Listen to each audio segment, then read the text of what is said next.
Cumprimento a todos os irmãos com a paz do Senhor Jesus. Em primeiro lugar, eu gostaria de agradecer ao amado pastor André pela oportunidade concedida.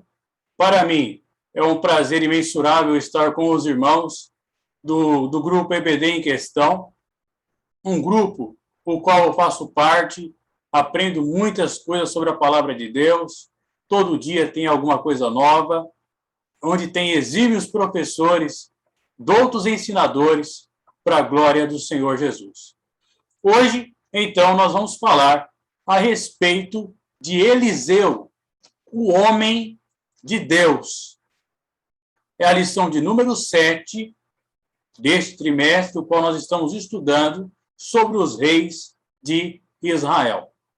Antes de mais nada, nós vamos fazer aqui uma breve introdução a qual nós possamos compreender melhor como foi essa personagem, quais foram os seus pontos fortes e os seus êxitos, os quais marcaram a sua trajetória.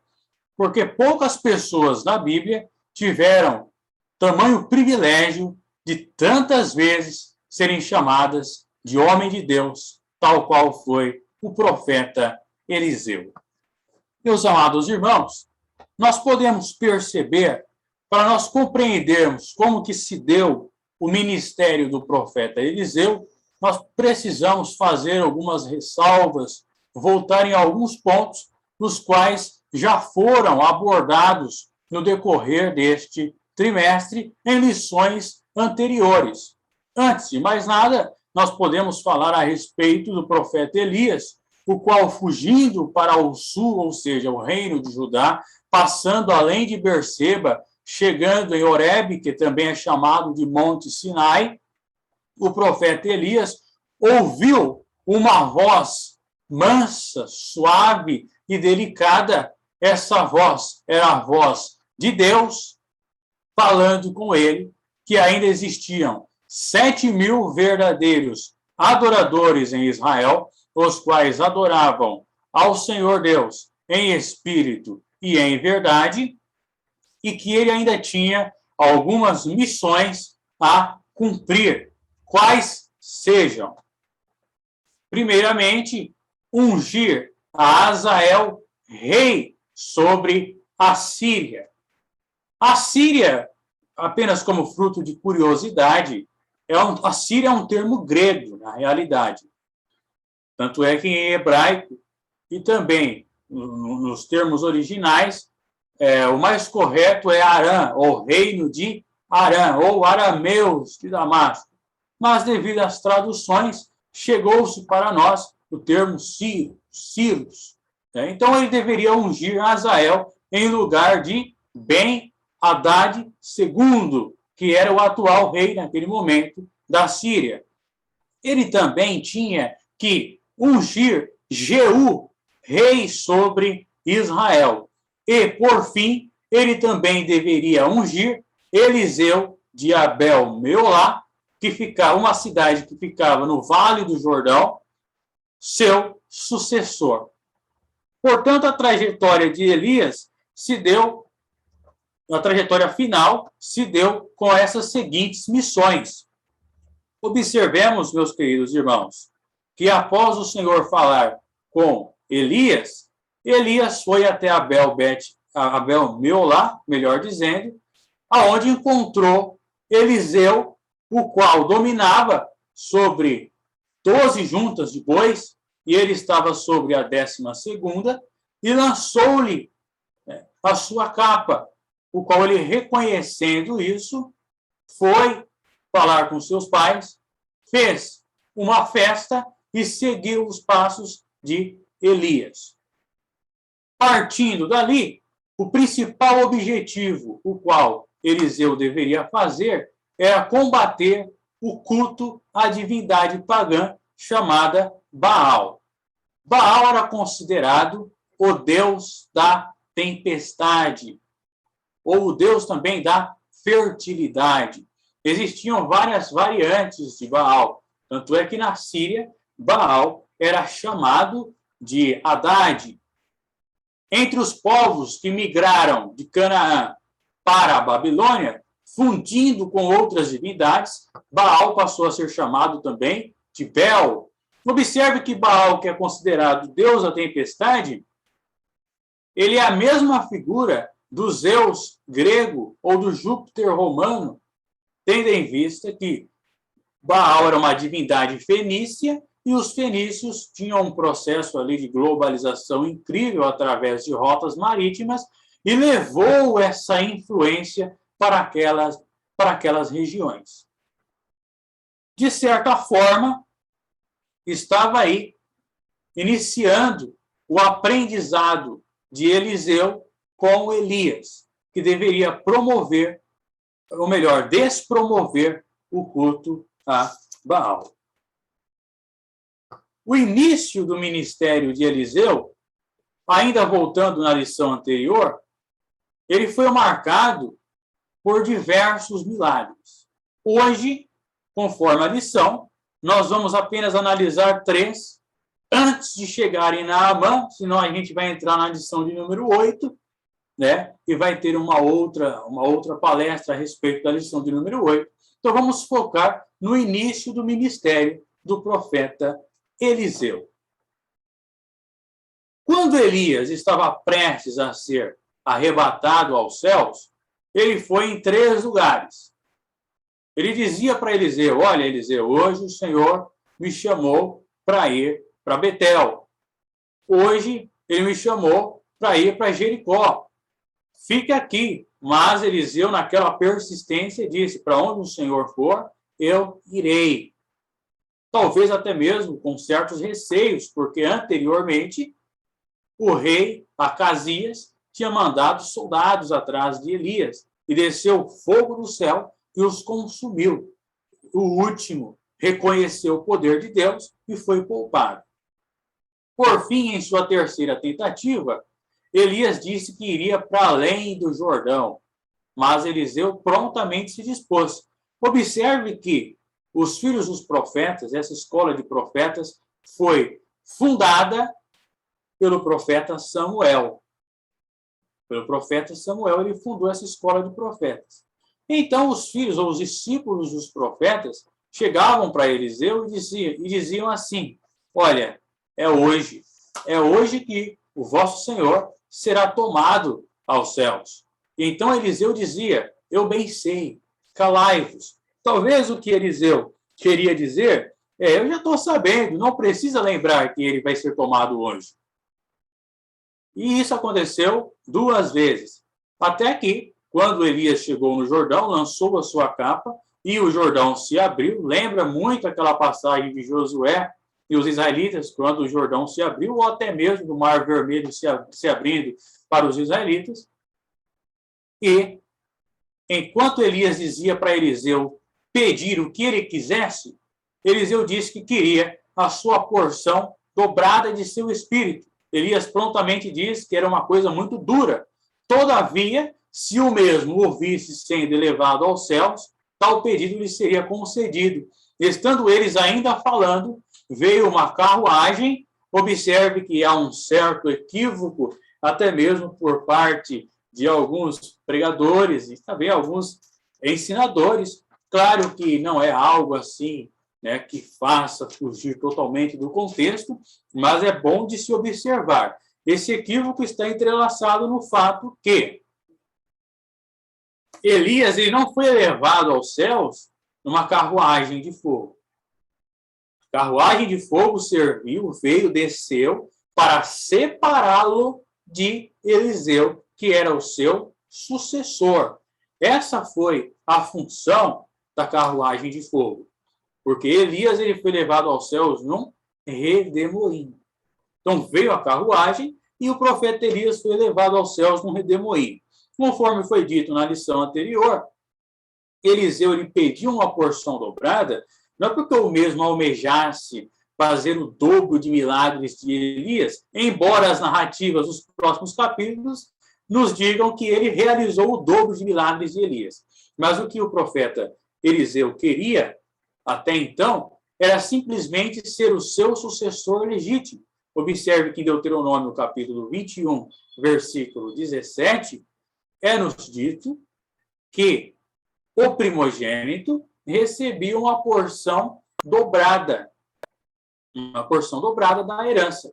Observe que filhos na fé de Elias, Eliseu não era o único. Elias participava de vários centros de contato com Deus, de adoração a Deus, como Gilgal, Betel, Jericó. Então ele tinha inúmeros discípulos. Eram muitos os discípulos. Posteriormente, infelizmente, esses centros de adoração a Deus foram banalizados e se tornaram localidades pagãs e até mesmo lugares onde falsos ensinadores ensinavam o povo. Então, Elias tinha diversos discípulos. Não era Eliseu o único. Todavia, Eliseu queria ser o seu sucessor legítimo, o seu primogênito, o seu discípulo primogênito na fé. Esse foi o pedido de Eliseu.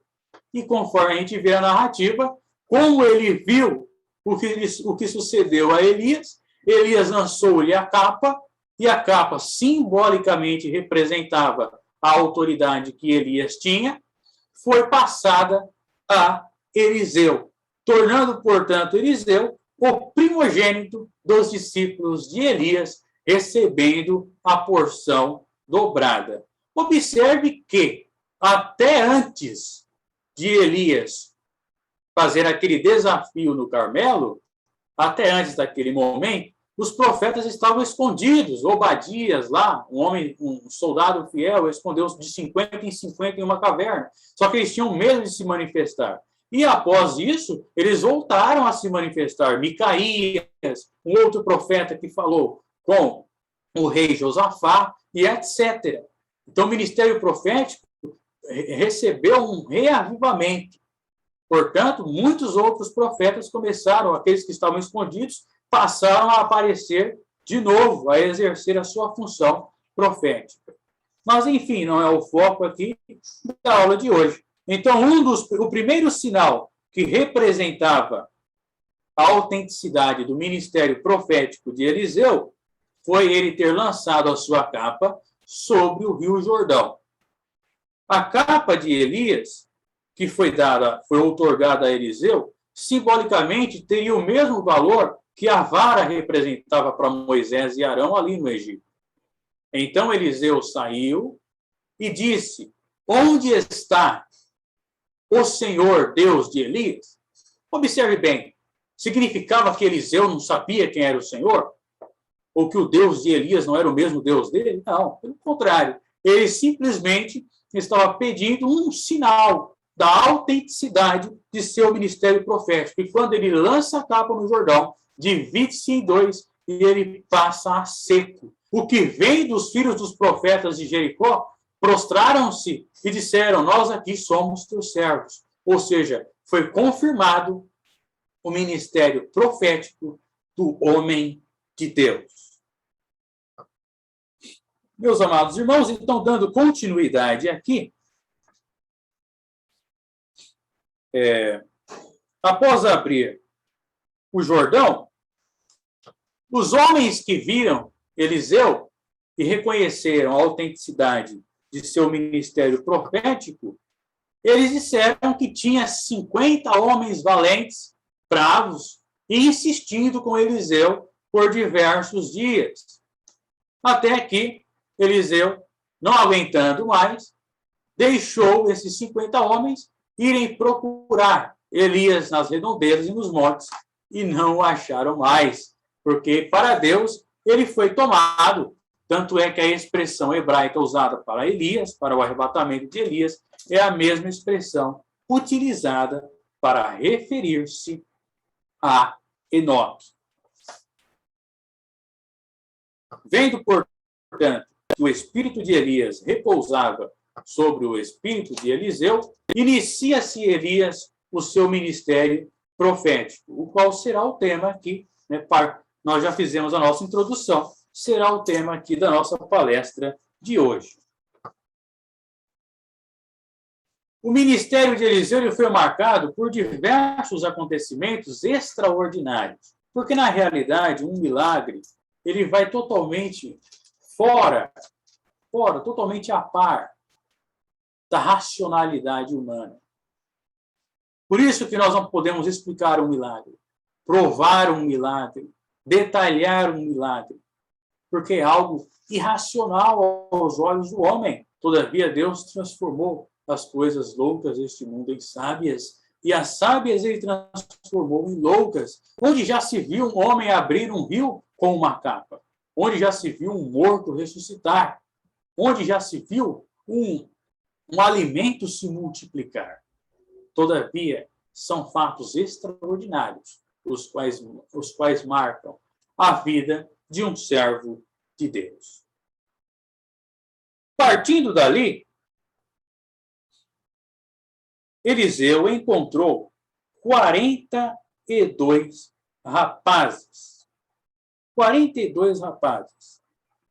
Esses rapazes estavam o provocando e ele, amaldiçoando eles.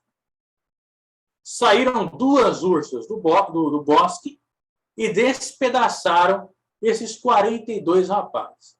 Observe que, para muitas pessoas, eu mesmo já vi isso, já presenciei uma pessoa falando isso para mim, para muitas pessoas foi simplesmente uma atitude severa, um castigo severo da parte de Deus para esses rapazes, porque eles eram tão bonzinhos, eles não tinham feito nada de errado, e Eliseu vai lá e amaldiçoa, e vem 2 ursas, fazendo isso com eles. Mas será que eles eram bonzinhos mesmo? A chegar até este ponto? Não é bem isso. O termo hebraico Na'ar, que é utilizado para referir-se a pessoas do sexo masculino, em especial jovens, é o mesmo termo que é utilizado para referir-se a arruaceiros e a delinquentes. Portanto, não era meramente um encontro, foram 2 rapazes, foram 42 rapazes que se encontraram com o profeta no caminho. Esses rapazes provavelmente eram ladrões ou bandidos de estrada que estavam insultando. Para que motivo 42 pessoas vão ficar em volta de uma só? É com boas intenções isso? E esses 42 rapazes diziam assim: sobe, calvo, sobe, calvo. O que quer dizer? Só porque o profeta Eliseu era calvo? Não, não é simplesmente isso. Na realidade, eles estavam dizendo mais ou menos assim, tanto o que os seus pais diziam, quanto os céticos também disseram. Se esse homem, se você, careca, presenciou Elias ser elevado aos céus, por que é que você também não sobe? Sobe, careca. Sobe, careca. Então eles estavam, além de insultar Eliseu, estavam também insultando e pronunciando contra o próprio Deus, duvidando do poder do Senhor Jeová. Por isso Eliseu os amaldiçoou e saíram 2 ursas do bosque e os despedaçaram. Mas não foi uma atitude severa por parte do profeta Eliseu. Espero que fique claro aos irmãos, haja vista que é uma situação um tanto polêmica às vezes, né? Mas não tem nada de polêmica. Simplesmente é um fato que ocorreu com Eliseu, no qual ele estava sendo ameaçado por bandidos na estrada. Antes disso, alguns homens voltaram para Eliseu e disseram assim, os homens da cidade disseram a Eliseu: como meu senhor vê, esta cidade é bem situada, mas as águas são más. Ou seja, a água era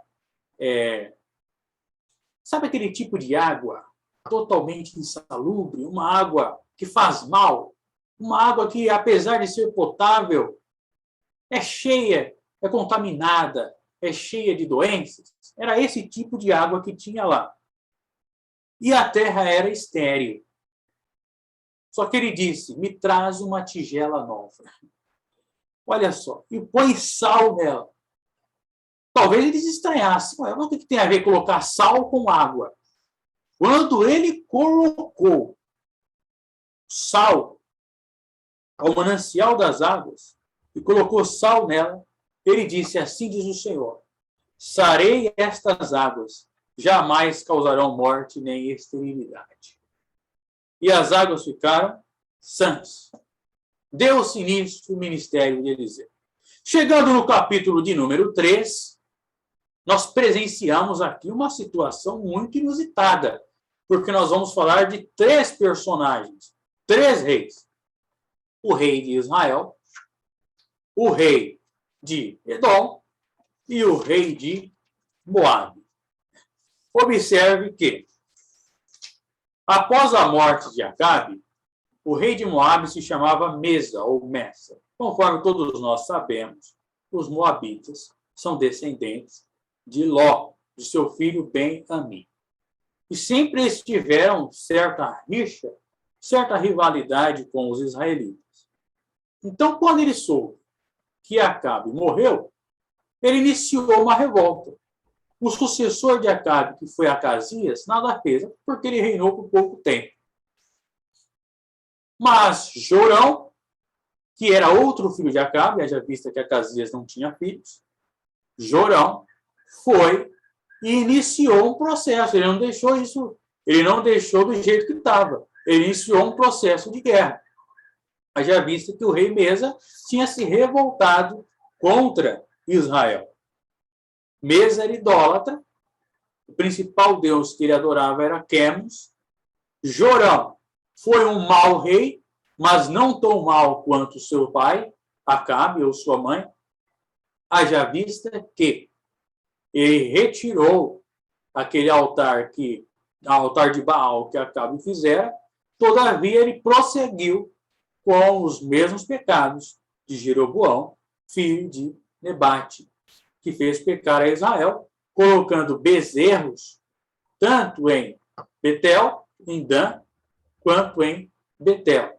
Por que Dan e por que Betel? Porque Dan era o limite máximo de fronteira lá em cima e Betel ficava lá embaixo, a divisa com Judá.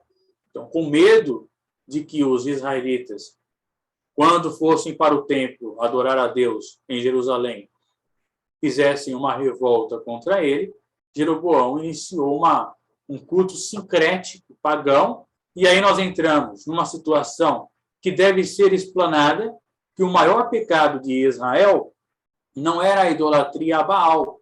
Não, mas como que pode? Sim, o maior pecado de Israel era o sincretismo religioso. Portanto, o cenário de Eliseu era de total sincretismo. Ou seja, eles pegavam elementos da lei de Moisés, elementos da adoração a Deus, e misturavam com a adoração a Baal, fazendo disso uma religião só. Tal conduta sincrética denota mornidão. Nem é quente, nem é frio. É morno. E remete à igreja de Laodiceia. Jesus disse, por seres morno, estou a ponto de vomitar-te da minha boca. Observe que Elias, o desafio do Monte Carmelo, ele disse bem assim, até quando cocheareis entre 2 pensamentos? Se Baal é Deus, serviu. Se o Senhor é Deus, serviu. Então, o sincretismo religioso ele faz isso, tal qual as religiões de matriz africana fizeram no Brasil ao juntar elementos de suas religiões com elementos do catolicismo, fazendo uma única religião. Então, era total sincretismo religioso. Uma prova disso é o fato do Senhor não ficar satisfeito nem um pouco com a adoração que era promovida nos altos. Por quê? Porque esses altos eram os pontos de adoração, os centros de adoração dos pagãos, dos cananeus, que eles construíram no passado. E a maior parte dos altos não foram derrubados pelos israelitas. Tampouco todos os cananeus foram exterminados. Então, era algo meio que sincrético. Eu vou adorar a Baal no alto, Mas Baal é a mesma coisa que Yahvé é tal coisa, fazendo disso uma única religião. Por isso o Senhor abominava de fato a mornidão de Israel e o sincretismo religioso. Então, esses três monarcas foram à guerra. Jorão, rei de Israel, Josafá, rei de Judá, e o rei de Edom, que era vassalo de Judá. O que é a vassalagem? É quando um reino conquista outro reino e, para não ter guerra após a conquista, é-lhes ordenado que paguem tributos. Ou seja, o rei de Edom pagava tributos ao rei de Judá. Ele era vassalo.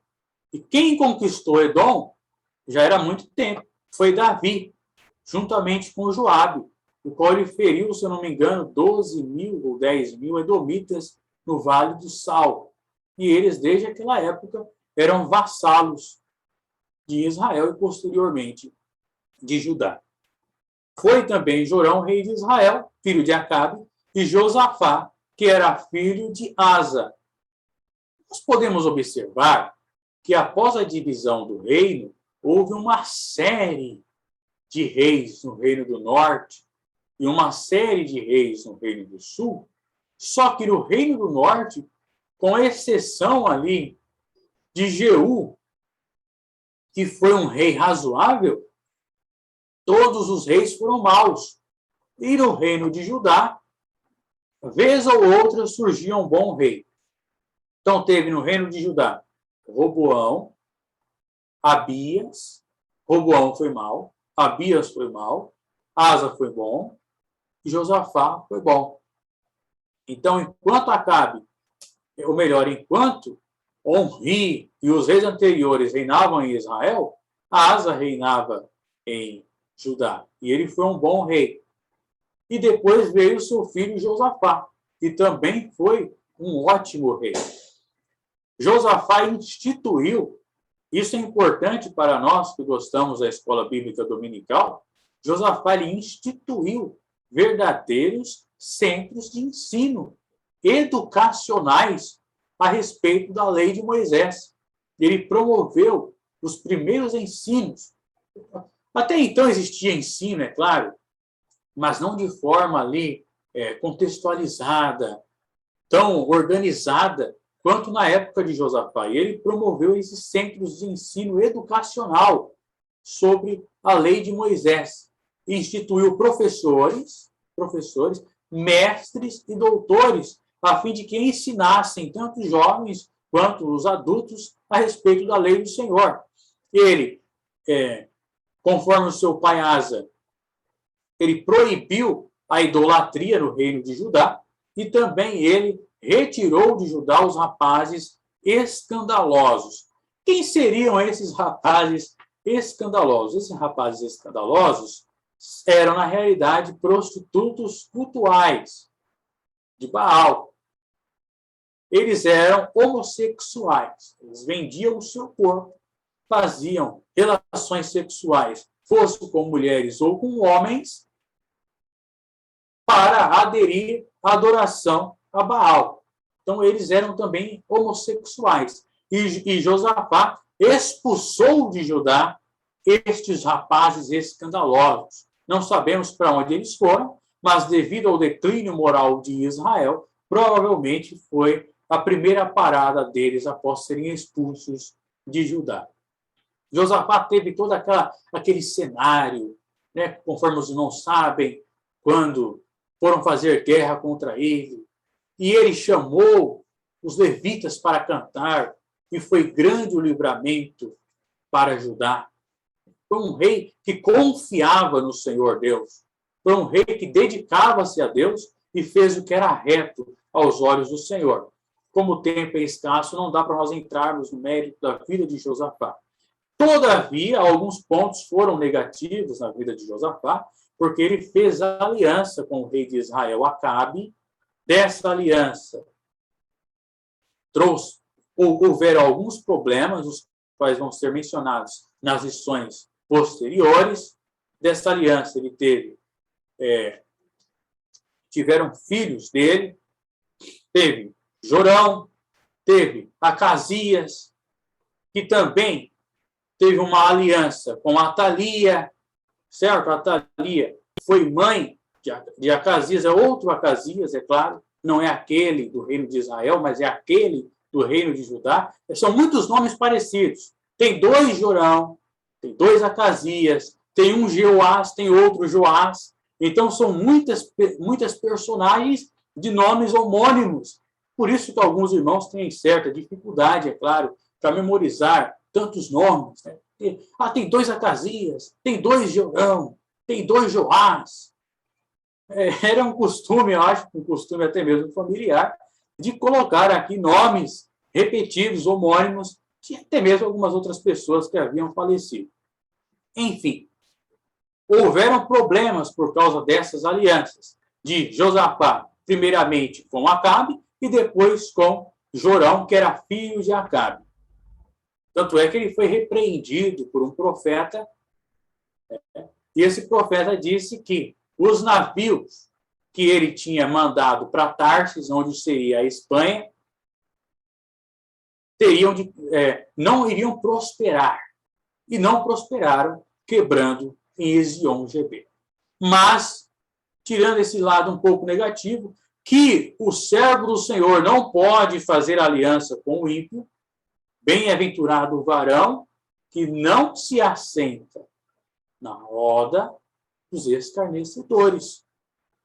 Então, nós não podemos ter aliança com o ímpio. Tirando esse lado, Josafá foi um excelente rei, um dos mais prósperos e um dos melhores de Judá. Jorão foi um mau rei, reinou até mesmo por pouco tempo, e o rei de Edom, conforme nós sabemos, certamente era pagão. Reis bons, reis maus. É o que diz aqui o tópico de número 1 da lição. O fato é que eles foram à guerra. Lembra que eu falei para os irmãos de Mesa? É comprovado arqueologicamente que existiu Mesa, que existiu Acabe, que existiu Onri. Ou seja, essa passagem bíblica, ela tem respaldo não somente bíblico, mas arqueológico. Depois os irmãos pesquisem com mais detalhes em suas casas a respeito da pedra moabita. Foi uma descoberta arqueológica do século passado, comprovando a vassalagem de Mesa, rei de Moabe, para com Israel. Ele vai falar que Onri dominou Moabe e tornou Moabe vassalo de Israel. Todavia, após a morte de Acabe, ele se voltou contra Israel e retomou aquilo que tinha perdido. Mas, conforme era o costume da época, ele não vai relatar esse trecho aqui, até porque foi uma derrota para ele. Os reis só relatavam em pedras ou em cilindros, os tão famosos cilindros de Ciro, etc., várias outras pedras, estelas. Os reis só relatavam seus pontos fortes. Isso indica que não só houve essa revolta, mas que houveram inúmeras outras revoltas de Moabe para com Israel. E os 3 chegaram. E passaram um tempão e nenhum tomou uma solução para isso.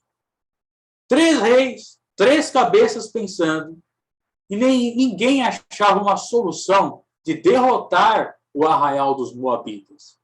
Quando foram esgotadas todas as possibilidades, aí que Josafá disse para Jorão: não tem aí nenhum profeta da parte do Senhor? E aí disseram: está aqui Eliseu, filho de Safate. Portanto, desceram até Eliseu, pedindo alguma orientação da parte do Senhor. Pedindo a solução para vencer essa batalha. Não foi uma guerra, foi uma batalha. Porque houveram inúmeras outras revoltas. Então, Eliseu foi falar para Jorão: que tem eu contigo? Vai lá, pergunta para os profetas de teu pai, que teu pai Acabe, que eles vão te orientar. Não, mas é que isso. Ou seja, embora Jorão fosse ímpio, ele foi alcançado por uma bênção da parte do Senhor. O Senhor, ele é bom para com todos. O Senhor, ele livra até mesmo o ímpio, dependendo da circunstância e da situação. Quando há um servo do Senhor, o Senhor opera livramento. Até mesmo ímpios são alcançados pelas bênçãos de um servo de Deus. Sabe por quê? Porque Eliseu disse, olha, se não tivesse aqui Josafá, eu não te daria um pingo de atenção. Mas como Josafá é um homem de Deus, deixa que eu vou acompanhar vocês. Olha a importância de ser uma pessoa boa, de ser uma pessoa que serve a Deus em espírito e em verdade. Uma pessoa temente a Deus, uma pessoa de fé, de coração íntegro para com Deus. Olha a importância. As bênçãos que Deus dá para você, elas são repassadas, você acaba se tornando um canal. São repassadas até mesmo para o ímpio. Isso é maravilhoso, meus irmãos. Isso é glorioso. As pessoas te veem e ali vai um servo de Deus. Deus te abençoe e a sua bênção é tão grande que o ímpio acaba sendo abençoado também.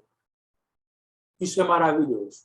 Então chegou o profeta Eliseu, foi e falou, me traga um arpista, um músico, um tocador de harpa. Olha a importância da música.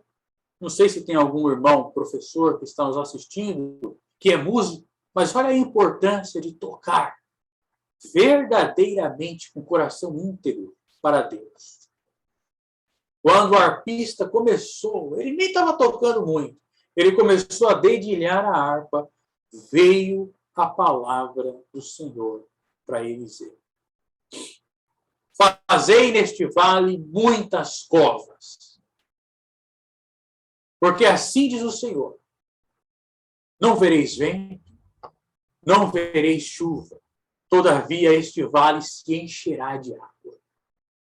E o vale se encheu de água. Encheu. Por outro lado, quando os moabitas vêm, no nascer do sol, o sol é meio vermelho quando o sol nasce, né? E de longe eles viram aquele tanto de água. Na verdade, eles não viram água, mas viram como se tivesse sangue, tivesse vermelho. E eles pensaram, eram 3 reis, naquela época era comum. Ou seja, os 3, cada um se pegou no outro, os 3 se guerrearam, se mataram, e aí está cheio de sangue. Portanto, a presa moabita, ou seja, vamos pegar ali os despojos. Mas quando eles chegaram, tiveram uma surpresa. Os israelitas, os edomitas e os do reino de Judá fizeram um contragolpe neles. E foi grande a matança, tanto é que só sobreviveram 700 cavaleiros junto com o rei de Moabe, e ele foi e sacrificou o seu filho primogênito, que seria rei em seu lugar, a Quemos, para que a ira de Quemos, que ele imaginava que fosse, se apaziguasse sobre ele. E foi grande a vitória do povo de Israel. Então nós vemos uma participação do profeta Eliseu, não apenas em multiplicação, em milagres, mas até mesmo na batalha, num cenário político. O homem de Deus, ele tem que estar apto a mudar o mundo. Quer seja no sobrenatural, quer seja no natural, quer seja no emprego, no trabalho, na política. Não estou falando que tem que ser político, não é isso. Mas o homem de Deus, ele tem que fazer diferença em todas as áreas. Em todos os ambientes que ele estiver. No judiciário, no hospital, na rua, no trânsito. Por que Eliseu era um homem de Deus? Porque aonde ele ia, tinha diferença. A presença de Deus estava com Eliseu. Passados, portanto, este período, mais um cenário acontece com Eliseu. Então, nós estamos chegando aqui no tópico de número 2. Eliseu aumenta o azeite da viúva, tão pregado, tão explicado, mas tão profundo é este trecho. Observe que uma mulher, ela era mulher de um dos filhos dos profetas. Ou seja, seu marido, que era falecido, era um homem temente a Deus. E esta mulher vai se encontrar com Eliseu e diz, olha, o meu marido era temente ao Senhor. O temor do Senhor é o princípio da sabedoria. Ai daquele que se considera sábio aos seus próprios olhos. Aquele que teme ao Senhor, aquele que vive integramente com o Senhor, que tem comunhão com o Senhor, ainda que ele morra, os seus descendentes desfrutarão das bênçãos do Senhor. E ele disse, ele morreu, só que o credor, ele morreu devendo. Provavelmente era um homem pobre. Mas o credor chegou para levar os meus 2 filhos para serem servos. E não era ilegal, era legal isso. Podia levar os filhos para serem escravos. Porque era uma dívida. E Eliseu disse, o que hei de fazer para ti? Você tem alguma coisa em casa? E ela disse, eu tenho apenas uma botija. Observe que o homem de Deus, ele olhava por um ângulo que nenhuma outra pessoa olharia. O que será que ela tem? O que ela tiver, isso será a bênção que Deus vai dar para ela. Um instrumento, ou melhor, para a bênção que Deus vai dar para ela. Então, um instrumento que Deus usou para abençoá-la foi a única coisa que ela tinha. Fica uma reflexão para nós. Qual é a única coisa que você tem em sua casa? É aquilo? É aquilo? Multiplique aquilo. Granjeie aquilo.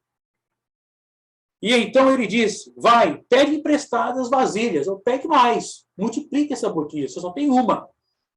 Pegue mais. Vai pedir para os seus vizinhos. Vasilhas vazias. E não sejam poucas, tem que ser muitas.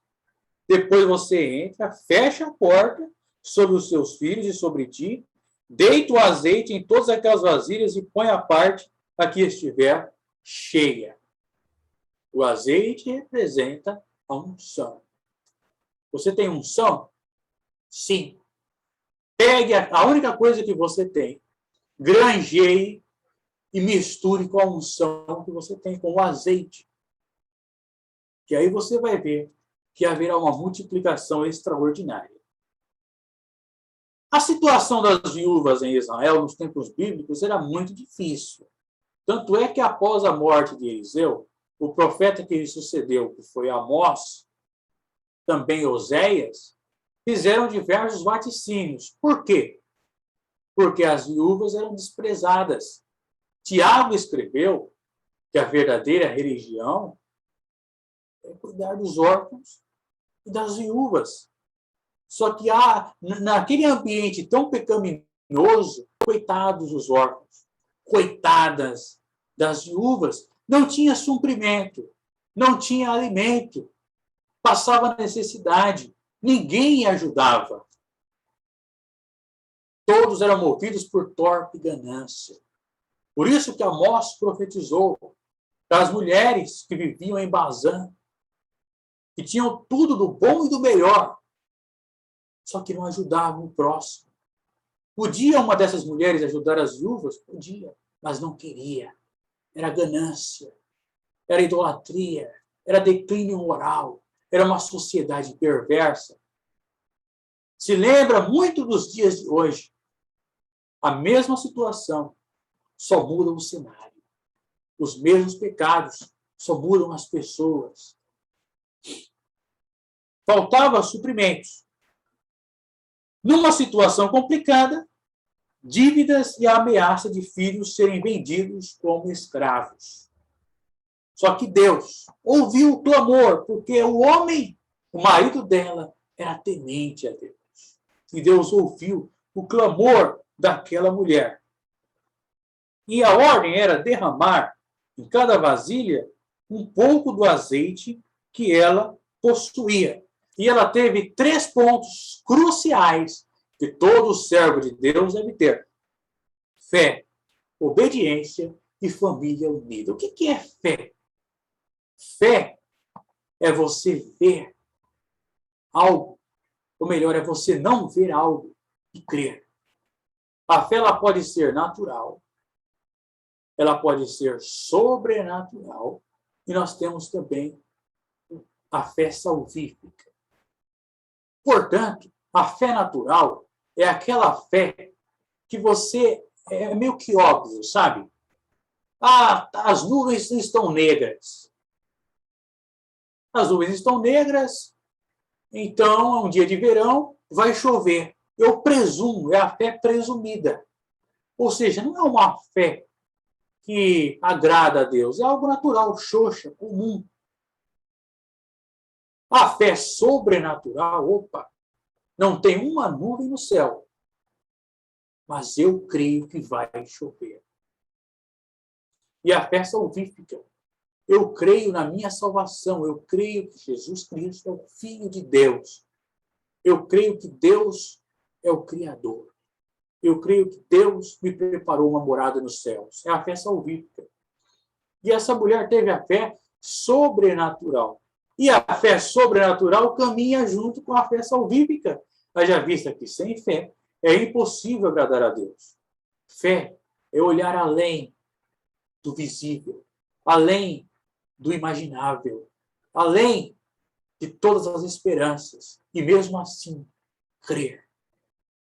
E dotada de uma fé extraordinária, ela cumpriu o que o profeta falou. Ela podia muito bem pensar, mas esse profeta está ficando maluco, está pedindo para eu pegar a minha única botija e o pouco de azeite que eu tenho e encher aí, granjear, multiplicar um monte de vasilha, pedir para os vizinhos, ficar mendigando vasilhas para o povo, e essa vai ser a solução para mim? Ela questionou? Não. Ela foi. Portanto, nós não podemos questionar uma ordem divina, por mais estranha que ela pareça. A mesma coisa vai ser na lição da semana que vem, que vai falar de Eliseu e Naamã. Não, eu não quero me banhar no Jordão, tem o Abana e o Farfar lá em Damasco, são muito melhores. Não questione. Vá. Tenha fé. Creia. A fé é o combustível do cristão. Carro sem gasolina não anda. Crente sem fé não vai a lugar algum. E obediência. Quão preciosa a obediência. Quão maravilhoso é obedecer os preceitos do Senhor. Sem obediência, que futuro tem um servo de Deus que não obedece a Deus? Que futuro tem um homem que se auto-intitula cristão e desobedece às ordens do Senhor? O cristianismo, ele não é professado, ele é vivido. Nós temos que viver, exalar o cristianismo com fé e obediência. Porque os israelitas foram infiéis, desobedientes, desobedeceram ao mandamento do Senhor. Por causa disso, perderam a terra. Deus disse para Moisés, avisar o povo, que se eles desobedecessem, viria praga, viria doença. Tanto é que na época de Salomão, se o meu povo, que se chama pelo meu nome, se humilhar e orar, então eu os ouvirei dos céus. Mas se não se humilhar, vai vir um monte de coisa ruim. Mas a última circunstância era a perca da terra, a maior penalidade. E foi justamente o que aconteceu. Mas essa mulher, em meio a essa sociedade, foi um diferencial de fé, perseverança, constância, obediência. E também ela tinha uma coisa. Haja vista que a fé do Senhor é galardoador daqueles que o buscam. Mas ela tinha uma coisa que falta muito nos dias de hoje. Família unida. Quantas famílias estão desunidas? Quantas famílias? É um sentado na mesa, outro sentado no sofá e outro no quintal. Um mexendo no WhatsApp, o outro não dá atenção. Pai não se comunica com filho, filho não se comunica com pai. Mãe não dá atenção ao filho, filho não dá atenção à mãe, e não há união alguma. A primeira instituição criada por Deus foi a família. Foi a primeira instituição criada por Deus. É Deus, em primeiro lugar, Deus. Segundo, família. Terceiro, igreja. Estes três pilares devem caminhar juntos. Se não tiver isso, estamos fadados ao fracasso. E cumprindo isso, lembra que a fé, o Senhor é galardoador daqueles que o buscam? Deus deu o galardão para essa mulher.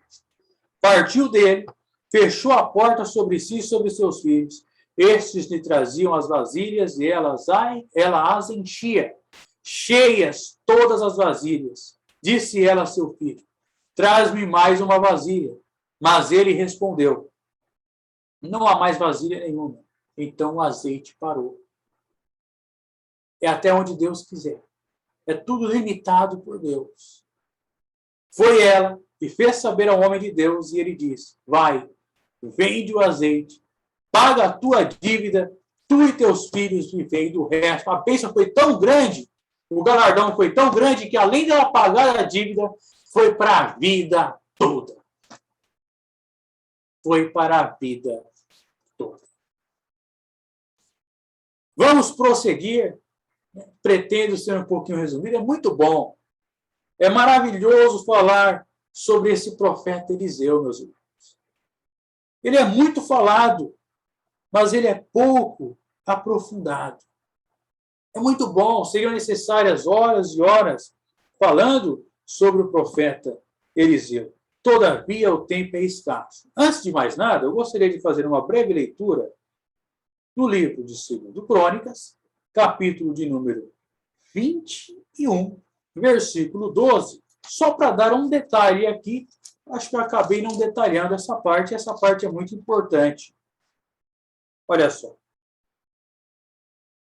Veio-lhe uma carta da parte de Elias, o profeta, que dizia, assim diz o Senhor, Deus de Davi, teu pai, não andaste nos caminhos de Jeorão, teu pai, e nos caminhos de Asa, rei de Judá, mas andaste nos caminhos dos reis de Israel, e induziste a prostituição a Judá e aos moradores de Jerusalém, segundo a prostituição da casa de Acabe. Também mataste a teus irmãos da casa de teu pai, melhores do que tu. Portanto, o Senhor ferirá com uma grande praga o teu povo, os teus filhos, as tuas mulheres e a todas as tuas posses. Tu terás grande enfermidade, a saber, um mal nas tuas entranhas, até que elas saiam de dia em dia por causa do mal. Despertou o Senhor contra Jeorão o espírito dos filisteus e dos árabes que viviam perto dos etíopes. Estes subiram a Judá, deram contra ela e levaram todos os bens que se acharam na casa do rei. 18. Depois de tudo isto, o Senhor o feriu nas suas entranhas com uma enfermidade incurável. Este Jeorão não é o Jorão, rei de Israel. Haja vista que a própria carta se refere a Jeorão, rei de Judá. Então, a gente citou agora há pouco o Jorão, rei de Israel. E agora estamos falando do Jeorão, rei de Judá. Conforme a carta diz, Josafá era morto. O Josafá já estava morto, porque Jeorão já estava assumindo e ele não tinha andado nos caminhos de Josafá. E naquela época de Eliseu, na revolta de Moabe, Josafá era vivo e Jorão, rei de Israel, também.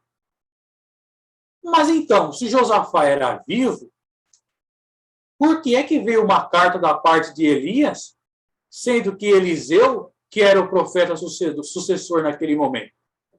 Como que a gente vai desmontar esse quebra-cabeça? simples. É uma dica importante, eu acho que os irmãos podem falar aí no próximo domingo na escola dominical, porque é um ponto que não pode passar desapercebido. Ao que tudo indica, o livro dos reis não segue uma ordem cronológica.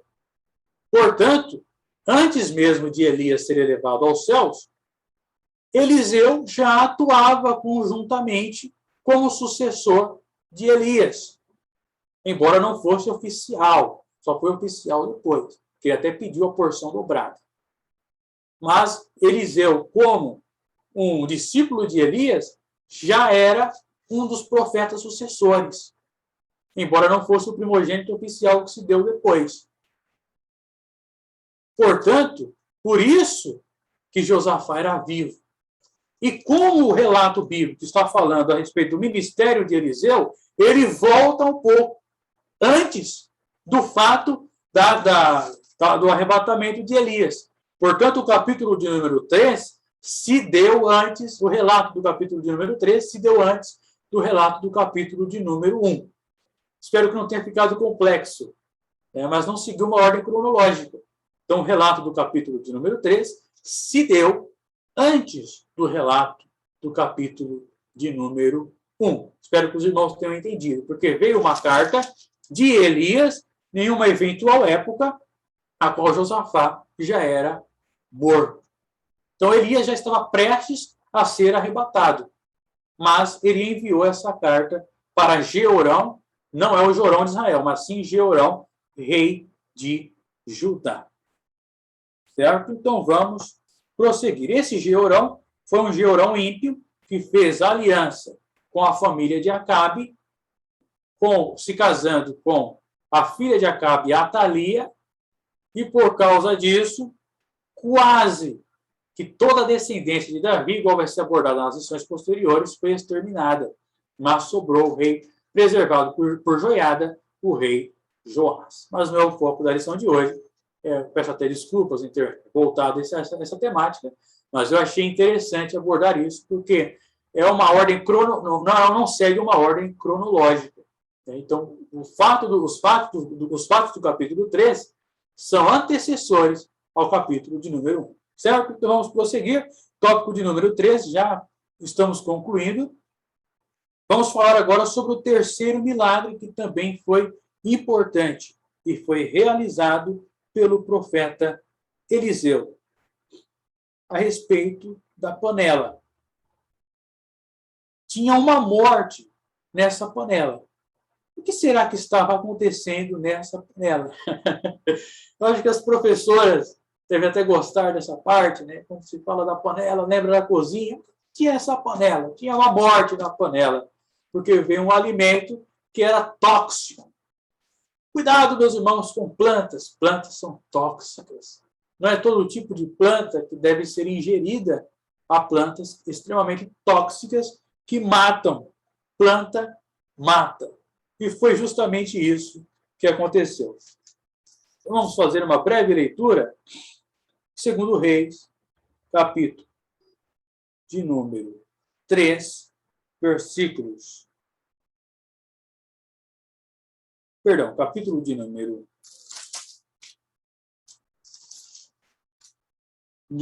4, versículo 38. Perdão, capítulo 4. Eliseu voltou para Gilgal e havia fome na terra. Lembre-se que Gilgal, Betel, Jericó eram centros de adoração a Deus, centros de escolas de profetas. Então ele voltou para Gilgal e havia fome na terra, um período de fome. Enquanto os filhos dos profetas estavam assentados na sua presença, disse ao seu moço: põe a panela grande ao lume e faz um caldo de ervas para os filhos dos profetas. Ele saiu para o campo e ele confundiu uma videira natural com uma videira brava, ou seja, uma planta tóxica. Ele colheu dela a sua capa cheia de colossíntidas, veio, cortou-as na panela do caldo. A colossíntida, sim, era uma planta tóxica.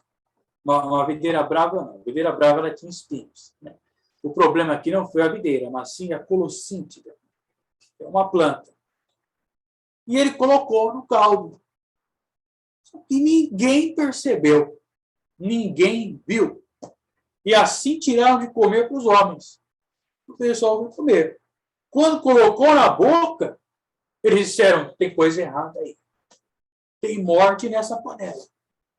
E realmente havia morte na panela. E aí? Você, como homem de Deus, a comida é pouca, há uma fome terrível, e a única comida que fizeram está tóxica. O que será que eu vou fazer? Tinha que ser algo sobrenatural. E o homem de Deus diz, traz farinha. A farinha é um alimento muito utilizado em nossa culinária. Os irmãos conhecem muito bem a farinha de mandioca. Tem um tipo de mandioca que é uma mandioca brava. E a farinha dessa mandioca brava é tóxica. Então tem que ser cozinhada, bem tratada, tem todo um procedimento. Não conheço muito a respeito disso. Minha mãe que falava bastante, né, sobre farinha de mandioca. Tem mandioca aqui que não causa nenhum dano, mas tem a mandioca brava, que é uma mandioca tóxica. E se você ingerir essa mandioca sem os devidos cuidados, você morre. Corre o risco de ir a óbito. Só que essa farinha aqui não. Era uma farinha natural. E o profeta diz, traga uma farinha. E colocou essa farinha na panela. Quando ele colocou na panela, ele disse, coloca para todo mundo comer. O que aconteceu? Foi a farinha que tirou os elementos tóxicos da panela? Não. Foi um milagre. Saiu a morte que havia na panela. Saiu. Foi embora. Um verdadeiro milagre. Retornando, então, essa espécie de legumes eram pepinos silvestres. Né? Eu acabei falando colossíntidas, mas colossíntidas, ninguém hoje utiliza esse termo. Né? O termo utilizado aqui no texto bíblico, só que é uma espécie de pepino. Pepino silvestre, só que eram folhas tóxicas. Pepinos tóxicos. Então, por isso que causou todo este dano. O professor, o comentarista, ele abordou estes 3 milagres. Só que, meus queridos irmãos, observando aqui, não abordar em poucos minutos, deixarmos de comentar o milagre que se deu antes da morte na panela. Porque este milagre foi tão crucial, foi algo tão extraordinário, foi algo tão impossível, que não poderia passar em branco. Eu acho que pode ficar a critério de cada professor se vai falar ou não a respeito deste milagre, mas eu vou falar. Eliseu, como era homem de Deus, era nítida a presença do Senhor na vida dele. Ele passava pela estrada de Sunem. Em Sunem existia uma mulher já de idade avançada. E quando ela via esse profeta passando, ele dizia, esse homem é um homem de Deus. Ele sempre passa nessa estrada. E falou para o seu marido, vamos construir um lugarzinho para ele, um quartinho para ele. E construiu. E Eliseu ficou muito feliz. Foi algo simples. Só que o marido dessa mulher, a Bíblia não diz que ela era de idade, mas sim que o seu marido era. Era um homem de idade. E eles não tinham filhos. E Eliseu ficou pensando, Senhor, o que eu posso fazer? O que eu posso conceder para esta mulher? Para que seja uma gratificação a ela. E ele perguntou para a mulher. E ele ficou sabendo que ela não tinha filhos. E ele disse, olha só que palavra de fé. Daqui a um ano, você vai estar com um filho. Daqui a um ano, você vai abraçar um filho. Vai estar com um filho em teus braços. E ela disse, homem de Deus, não me iluda, por favor. Mas cumpriu-se o que o profeta falou. Um ano depois, ela estava com um filho. E esse menino cresceu. E quando ele estava um pouco grandinho, quando o seu pai estava trabalhando lá nas plantações, ao que tudo indica, essa família era próspera, ele disse, pai, minha cabeça está doendo. Deu uma tontura, apagou a vista, levou, passou algumas horas e o menino veio a óbito. Imagina, você sempre quis ter alguma coisa, você nunca teve, mas Deus te abençoou. Só que você desfrutou tão pouco dessa bênção e ela rapidamente desvaneceu. Qual seria a sua reação? E ela disse, eu vou atrás do homem de Deus.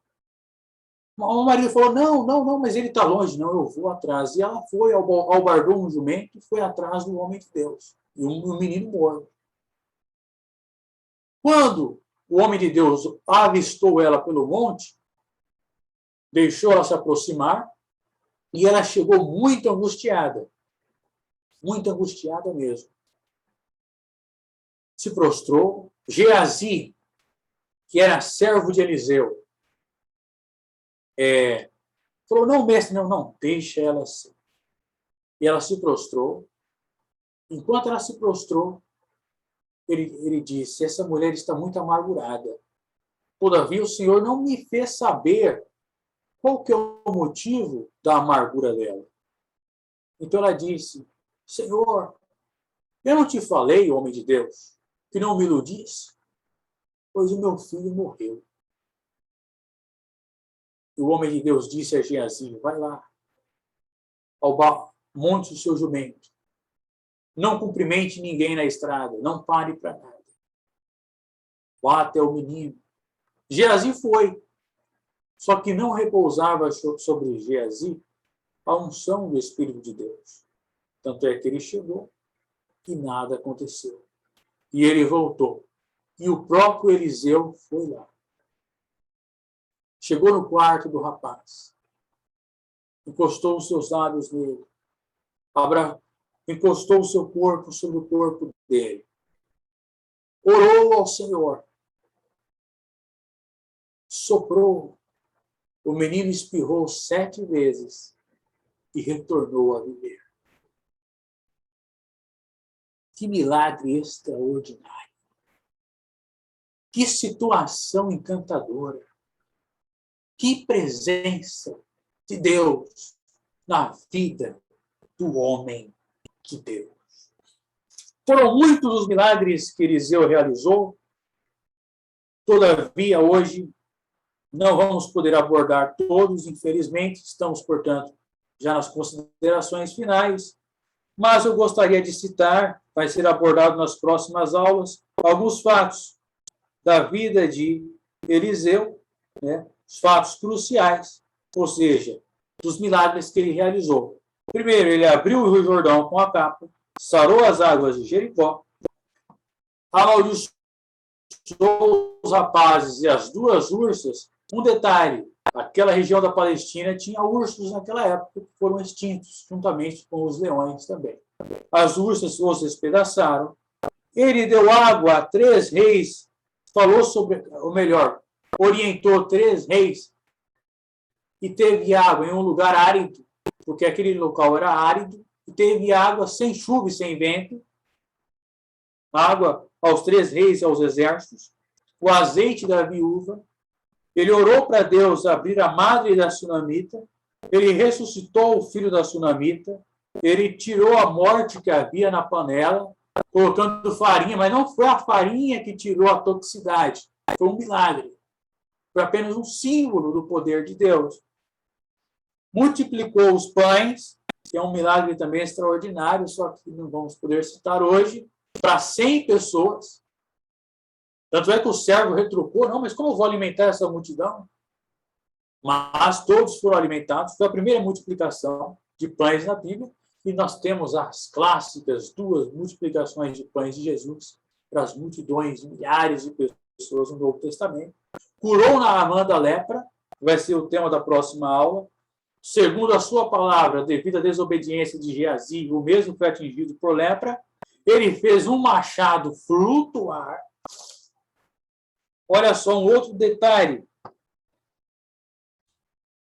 Enquanto Geazi estava com os olhos tapados, ele orou ao Senhor, e Geazi viu carros e cavaleiros nos montes de fogo, profetizou os planos do rei da Síria.